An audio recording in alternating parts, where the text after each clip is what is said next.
ഇത്തവണത്തെ ഓണവും പട്ടിണിയിലായെന്നാണ് തോന്നുന്നത്. കാരണം ഓണത്തിന് പാവപ്പെട്ടവർക്ക് ഒരു പ്രതീക്ഷയാണ് ഓണക്കിറ്റ് എന്നത്. ഈ കുതിച്ചുകൊണ്ടിരിക്കുന്ന വിലക്കയറ്റത്തിൽ നിന്ന് ഓണസാധനങ്ങൾ വാങ്ങിക്കുന്നതിന് മിക്കവർക്കും തുക തികയാറില്ല. അങ്ങനെ ഇരിക്കുമ്പോഴാണ് സർക്കാരിന്റെ ഓണക്കിറ്റ് ആശ്വാസകരമായി മാറുന്നത്.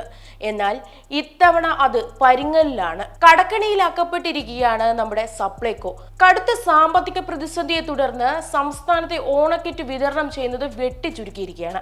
ഈ പ്രാവശ്യം മഞ്ഞക്കാടുകാർക്ക് മാത്രമാണ് ഓണക്കിറ്റ് നൽകുന്നത്. 450 രൂപ ചെലവിലാണ് കിറ്റ് കണക്കാക്കപ്പെടുന്നത്. കഴിഞ്ഞ പ്രാവശ്യത്തെ പോലെ എല്ലാ റേഷൻ കാർഡ് ഉടമകൾക്കും ഓണക്കിറ്റ് നൽകാനുള്ള പണമില്ലെന്നാണ് ഭക്ഷ്യവകുപ്പിന്റെ വിശദീകരണം. ഇതോടെ മുൻഗണനാ വിഭാഗത്തിൽപ്പെട്ട മഞ്ഞക്കാർഡുകാർക്ക് ഉപഭോക്താക്കൾക്ക് 5,87,000 പേർക്കാണ് ഓണക്കിറ്റ് ലഭിക്കുക. 30 കോടി രൂപയാണ് ഇതിനായി ആവശ്യമായി വരിക. എന്നാൽ സർക്കാരിന് മുൻകാലങ്ങളിൽ വാങ്ങിയ സാധനങ്ങൾക്ക് പോലും ഇതുവരെ പണം നൽകാൻ കഴിഞ്ഞിട്ടില്ല. 200 കോടി രൂപയാണ് സർക്കാർ സപ്ലൈകോയ്ക്ക് നൽകാനുള്ളത്. അടിയന്തരമായി 1500 കോടി അനുവദിക്കണമെന്നാണ് ഭക്ഷ്യവകുപ്പിനോട് ആവശ്യപ്പെട്ടിരുന്നത്. എങ്കിലും 250 കോടി രൂപയാണ് ധനവകുപ്പ് അനുമതി നൽകിയിരിക്കുന്നത്. കഴിഞ്ഞ തവണ ഓണക്കിറ്റ് വിതരണത്തിലൂടെ സർക്കാരിന് ചിലവായത് 425 കോടി രൂപയാണ്. 500 കോടി രൂപ ചിലവ് വരുന്ന 13 ഇനങ്ങളാണ് അന്ന് എല്ലാ കാർഡുകാർക്കും അനുവദിച്ചിരുന്നത്.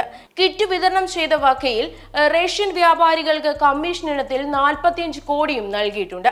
ഇത് നൽകാൻ സുപ്രീം കോടതി ഉത്തരവിട്ടതോടെ അതിനുള്ള വഴിയും കണ്ടെത്താൻ സർക്കാർ നെട്ടോട്ടത്തിലാണെന്നാണ് പറയുന്നത്. സാധനങ്ങൾക്ക് വില നൽകാത്തത് കൊണ്ട് തന്നെ വിതരണക്കാർ തികഞ്ഞ അവഗണനയാണ് കാണിക്കുന്നത്. 600 കോടി രൂപയാണ് വിതരണക്കാർക്ക് സർക്കാർ നൽകാനുള്ളത്. അതുകൊണ്ട് തന്നെ സബ്സിഡിക്ക് വില നൽകുന്നതിൽ മിക്ക സാധനങ്ങളും ലഭ്യമല്ല. നിലവിൽ വെളിച്ചെണ്ണ, പഞ്ചസാര, മല്ലി, ഉഴുന്ന് തുടങ്ങിയ കുറച്ച് സാധനങ്ങൾ മാത്രമാണ് സപ്ലൈകോ ശേഖരിക്കുന്നുള്ളത്. സപ്ലൈകോയ്ക്കുള്ള കുടിശ്ശിക നൽകിയില്ലെങ്കിൽ ഓണച്ചന്തയെ ബാധിക്കുമെന്നതിൽ സംശയമില്ല. സബ്സിഡി നിരക്ക് ലഭിക്കുന്ന സാധനങ്ങൾ ഇല്ലാത്തത് കൊണ്ട് തന്നെ നിത്യോപയോഗ സാധനങ്ങളുടെ വില കുതിക്കും. പാവപ്പെട്ടവന്റെ നെഞ്ചിൽ കനൽ കോരിയിടുന്ന നിലപാടാണ് കേരള സർക്കാർ സ്വീകരിച്ചിരിക്കുന്നതെന്നാണ് വിമർശനവും ഇതിൽ ഉയരുന്നുണ്ട്. പല ഔട്ട്ലെറ്റുകളിലും ഭക്ഷ്യസാധനങ്ങൾ കുറവുണ്ട്. വിലക്കയറ്റം തടയാൻ 2016 മുതൽ സപ്ലൈകോ വിപണി ഇടപെടൽ നടത്തിയ വകയിൽ മാത്രം സർക്കാരിന് നൽകാനുള്ളത് 3000 കോടി രൂപയാണ്. സർക്കാരിന്റെ വിവിധ പദ്ധതികൾ പ്രകാരം അരിയും പലവ്യഞ്ജനങ്ങളും എത്തിച്ച വകയിൽ കിട്ടാനുള്ളത് 1389 കോടിയാണ്. മുൻകാലങ്ങളിലെ കുടിശ്ശിക കിട്ടാനുള്ളത് കാരണം സാധനങ്ങൾ നൽകുന്ന പല കമ്പനികളും സ്ഥാപനങ്ങളും ഈ ടെൻഡറിൽ നിന്നും ലേലത്തിൽ നിന്നും വിട്ടുനിൽക്കുകയാണ്.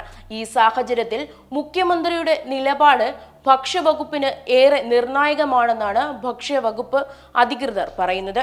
ഇവിടെ ആവശ്യത്തിനും അനാവശ്യത്തിനുമായി മുഖ്യമന്ത്രിയും മന്ത്രിമാരുമെല്ലാം വിദേശത്തേക്ക് പറക്കാറുണ്ട്. അതിനെല്ലാം ഖജനാവിൽ പണമുണ്ട്. എന്നാൽ കൊല്ലത്തിലൊരിക്കൽ പാവപ്പെട്ട ജനങ്ങളെ സഹായിക്കാനായി ഇവിടെ ഖജനാവ് കാലിയായിരിക്കും. അത് എന്താണെന്നൊന്നും അറിയില്ല. എന്തായാലും ഇപ്പോൾ കിറ്റ് കിട്ടുമോ അതോ ഇല്ലയോ എന്നുള്ള തീരുമാനം ഇതുവരെയും ആയിട്ടില്ല. മുഴുവൻ ആളുകളിലേക്കും എത്തിക്കാനുള്ള സാമ്പത്തികം എന്തായാലും ഇല്ല എന്നാണ് നമുക്ക് മനസ്സിലാവുന്നത്.